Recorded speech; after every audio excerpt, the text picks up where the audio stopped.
The locksmith's drill whined against metal. 3:47 p.m. Tuesday. My own front door. Ma'am, please step back. The young man didn't meet my eyes. Mr. Hartwell has the right to change the locks on his property. His property.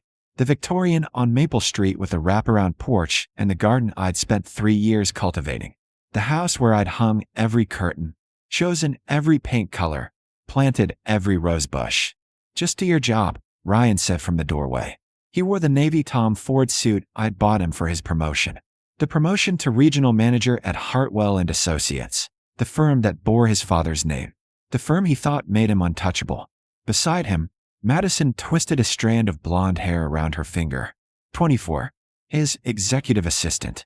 She'd moved into my bedroom 2 days ago, redecorated it with her online shopping addiction and my husband's credit cards.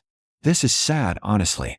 Madison examined her gel manicure, burgundy, professionally done, clinging to a life that was never really yours. Ryan deserves someone on his level. I stood on my own porch in a decade-old coat, holding a garbage bag containing the clothes they'd thrown out my bedroom window that morning. Everything else, my books, my photos, my grandmother's china, was locked inside. You have until 5 p.m. to collect the rest of your things, Ryan said. After that, I'm donating it. Or burning it. Haven't decided. But let me take you back. To understand how I got here, you need to see where this started. 8 months earlier, the envelope arrived on a Thursday. Heavy cream paper, law firm letterhead. Morrison, Shun and Associates. My father's lawyers. I opened it in my car, parked outside the grocery store where I'd just spent 40 minutes clipping coupons. Ryan had put us on a budget, his word for cutting my spending while it stayed unchanged. Dear Ms. Winters, per your father's estate planning, the trust established in your name has reached its maturity date. As of your 35th birthday next month, you will assume full control of the following assets. The list went on for 3 pages. I read it twice. Then again. The numbers didn't change. My father, who I'd believed died broke, drowning in medical debt, had left me everything. Not to Ryan. Not to our marriage. To me, specifically, in an irrevocable trust that had been growing for 20 years. The house on Maple Street. Paid in full. Deeded to the Claire Winters Trust in 2019. Ryan's name wasn't on it. Had never been on it. My father's lawyers had purchased it as a wedding gift, but the paperwork went through the trust. Ryan thought his father had co-signed. We'd never actually reviewed the closing documents together. He'd been traveling for work, signed the papers I'd brought him, never questioned it. Why would he? In his mind, his family's money bought everything. His connections opened every door. I was the girl from nowhere who'd gotten lucky when he'd chosen me. I sat in that grocery store parking lot for an hour, reading about stock portfolios, real estate holdings, dividend payments. Everything managed quietly by Morrison, Chun, while I'd believed I was one missed paycheck from disaster. My father had been wealthy. Not millionaire wealthy, billionaire wealthy. Tech industry pioneer who had sold his company 2 years before he died. He'd kept it quiet, lived simply, taught me to do the same. The medical debt I remembered? Fabricated to teach me resourcefulness. The will that left me nothing? A decoy while the real assets waited in trust. You'll understand when you're older, his letter explained, tucked in the envelope. I wanted you to know your own strength before money could become a crutch. I wanted you to choose love for the right reasons. And I wanted you to be smart enough to protect yourself. He'd known. Somehow, he'd known I'd need protection. If you're reading this, you're 35 and hopefully wise enough to manage what I've built.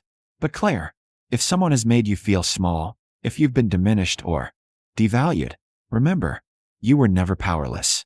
You were just waiting. I cried in that car. For my father. For younger me who'd believed she had nothing. For current me who'd spent 8 years making herself smaller to fit Ryan's vision of a suitable wife. Then I dried my eyes, started the engine, and drove to meet my new lawyers. Present day now I stood on the porch while Ryan smirked and Madison giggled, and the locksmith installed new deadbolts. You should have been smarter, Claire. Ryan's voice carried that patronizing tone I'd grown to hate. Signed a prenup that actually protected you. But you trusted me, didn't you? I had. Completely. The divorce papers give you $50,000 and a clean break. That's generous considering you contributed nothing to this marriage. My lawyer says, your lawyer, I interrupted softly, is Donald Hartwell. Your father, who's an excellent attorney. who specializes in corporate law, not family law. Did you actually retain separate counsel, Ryan? His jaw tightened. I don't need. You do actually.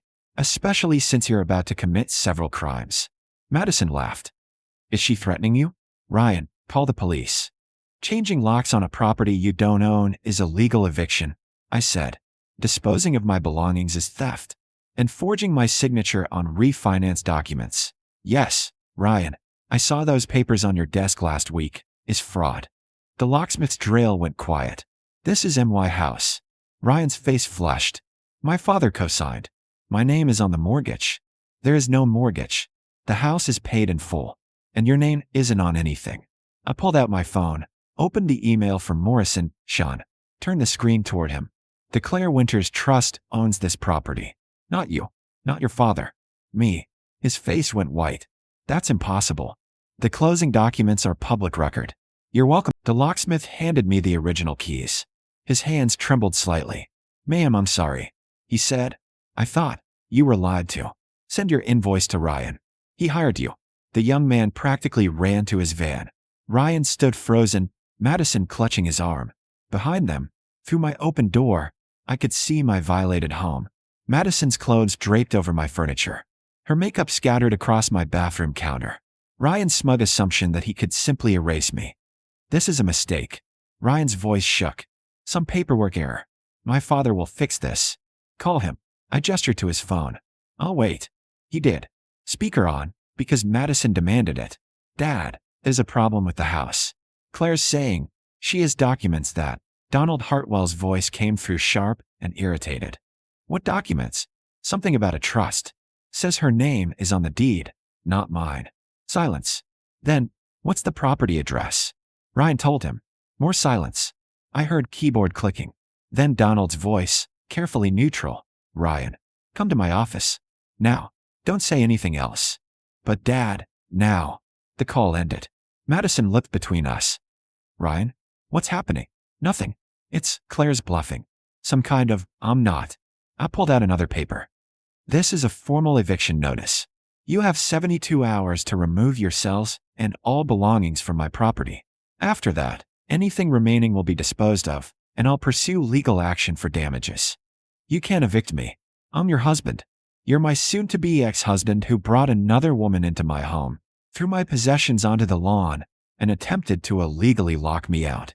I kept my voice level. Maryland law allows immediate eviction for domestic abuse. Yes, Ryan, what you did qualifies. I never touched you. Abuse isn't always physical. But the illegal lockout alone is grounds enough. A BMW pulled up to the curb. Donald Hartwell emerged, 63 and sharp in a charcoal suit. He'd never liked me. Too poor, too common for his son. But he was smart enough to recognize when he'd been outmaneuvered. Claire. He nodded curtly. Perhaps we could discuss this inside? No, you're not welcome in my home. Neither is your son. We can talk here. His mouth tightened, but he stayed on the sidewalk. I've reviewed the public records. The property is indeed held in the Claire Winters Trust. I was unaware of this arrangement. Because you never asked to see the deed. You assumed your money bought everything. My father was listed as a co-signer on the mortgage application, Donald said carefully. There was no mortgage. The house was purchased cash through my trust. Your father signed a gift letter stating he'd contribute to the down payment. He contributed nothing. His signature was for the bank's pre-qualification process, which became irrelevant when we paid cash. You didn't have cash. Ryan found his voice. You were a teacher. You made $38,000 a year. I was a teacher because I wanted to be. My trust paid for the house. My trust has paid for many things. Madison's eyes went wide. Wait. Your trust? You have money. Had it the entire marriage. I looked at Ryan. Remember when we won that trip to Paris for our anniversary? The radio contest you were so proud of entering. His face went slack. I bought those tickets. The contest was fiction. I wanted you to feel like you'd given me something special. I smiled without warmth. Remember the bonus you received before we bought this house? The one that miraculously covered all the closing costs you thought we'd have. That was my performance. It was my money, deposited through corporate channels my lawyers arranged. You needed to feel like the provider. I let you. That's not, you're lying. Donald. I turned to Ryan's father. Pull Ryan's employment records. Every bonus, every promotion raise, every performance incentive for the last 8 years. Then compare them to the deposits from Morrison, Shewan and Associates client account. Donald's face went gray. You've been buying my son's career? I've been supplementing it. Ryan's good at his job. But those big wins he celebrated? The clients who chose Hartwell and Associates over bigger firms? Many were connected to my family's portfolio companies. I made introductions. I facilitated relationships. I never told Ryan because he needed to believe he'd earned it himself.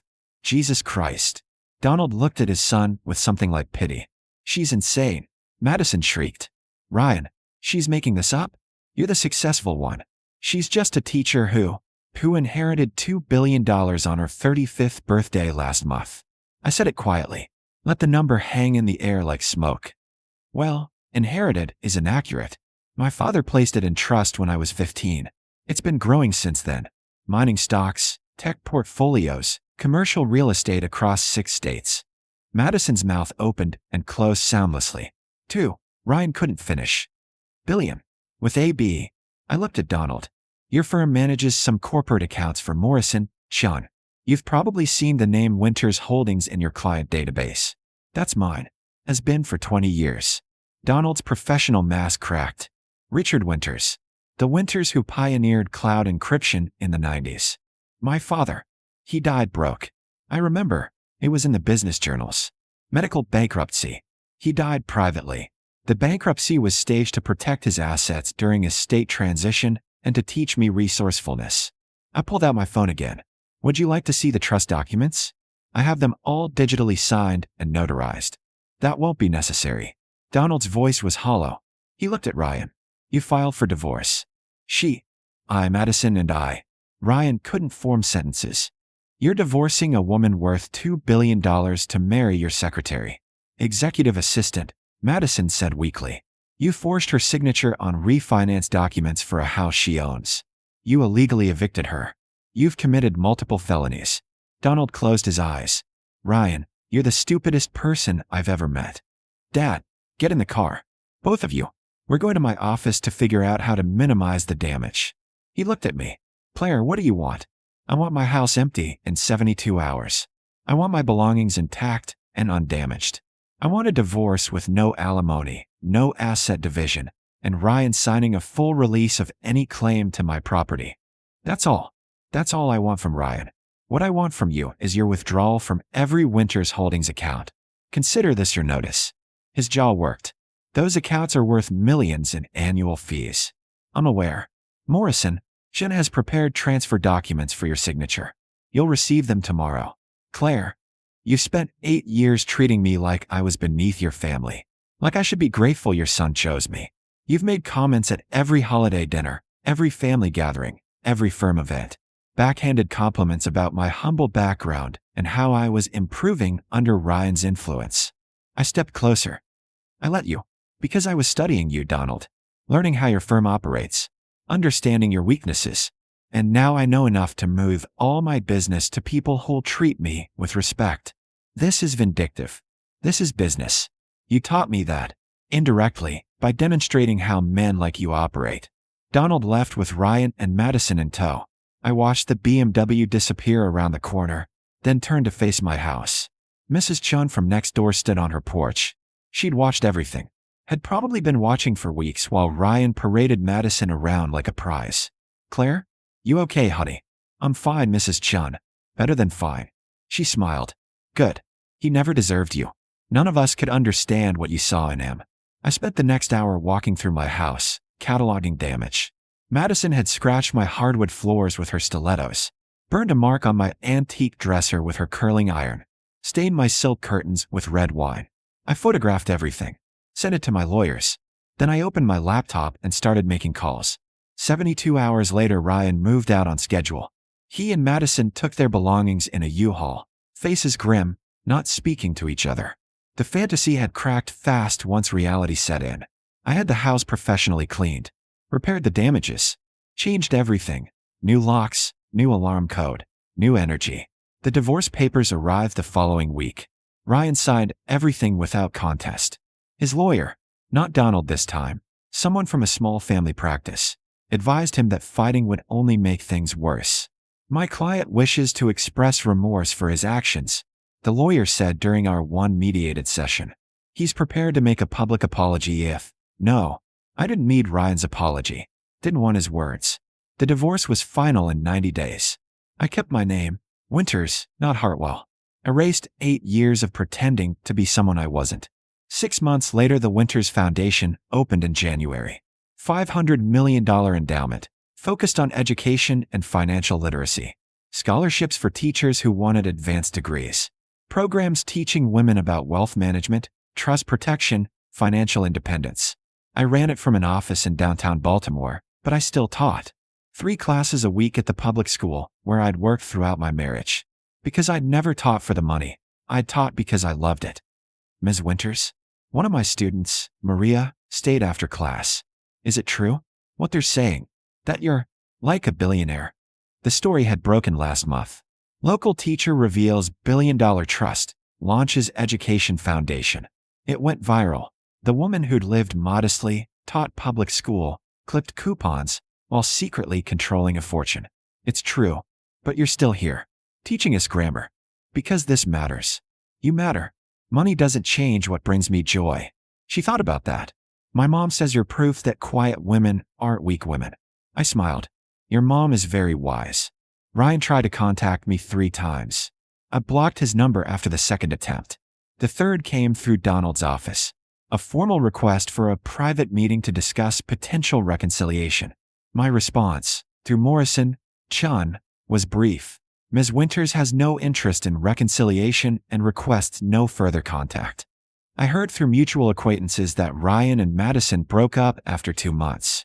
That he lost his position at Hartwell and Associates. Donald quietly pushed him out, unwilling to keep a son who had proven so spectacularly stupid. That he was working at a smaller firm now, rebuilding his reputation. I felt nothing. Not satisfaction, not pity, not anger.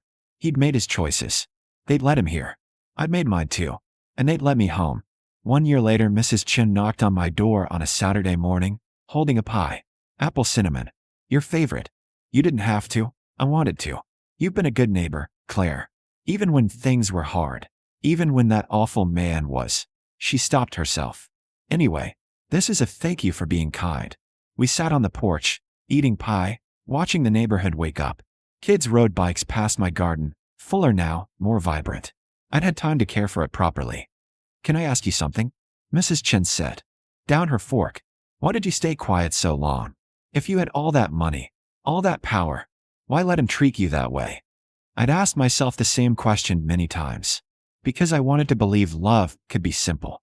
That I could be just Claire, not Claire Winters the heiress. I wanted Ryan to love me, not my money. Did he? Ever? I don't know. Maybe at first. But somewhere along the way, I became a prop in his story instead of a person in my own right. I looked at my house, my garden, my hard-won peace. The money didn't make me strong. It just revealed what was always true. I didn't need him. I never did. And now I'm building something that matters. The foundation has funded 12 schools this year. We've given scholarships to 47 teachers. We've taught financial literacy to 3,000 women. I smiled. Ryan wanted a wife who made him look successful. I wanted a life that made a difference. We both got what we prioritized. Mrs. Chin patted my hand. You're going to be just fine, honey. I already am. That night, I sat in my living room, my space again, mine alone, and read my father's letter one more time. If someone has made you feel small, if you've been diminished or devalued, remember, you were never powerless. You were just waiting. He'd been right. The power was always mine. The house, the money, the choices, all mine. Ryan had kicked me out of my own home, confident he controlled everything. But you can't evict someone from property they own. You can't diminish someone who knows their worth. You can't take power from someone who was never powerless to begin with. I let Ryan think he was in control. Let him play king of a castle that was never his. And when he showed his true self, cruel, dismissive, small, I simply reclaimed what was mine. Not with anger, not with drama, with paperwork, with truth, with the quiet certainty of a woman who'd always known exactly who she was. The locksmith had changed my locks on Ryan's orders. I'd changed them back, because this was my house, my life, my foundation. my future. And no one, no husband, no mistress, no amount of arrogance could take that away. The quiet woman in the corner was never weak. She was just waiting for the right moment to come home. And when she did, she made sure no one could ever lock her out again.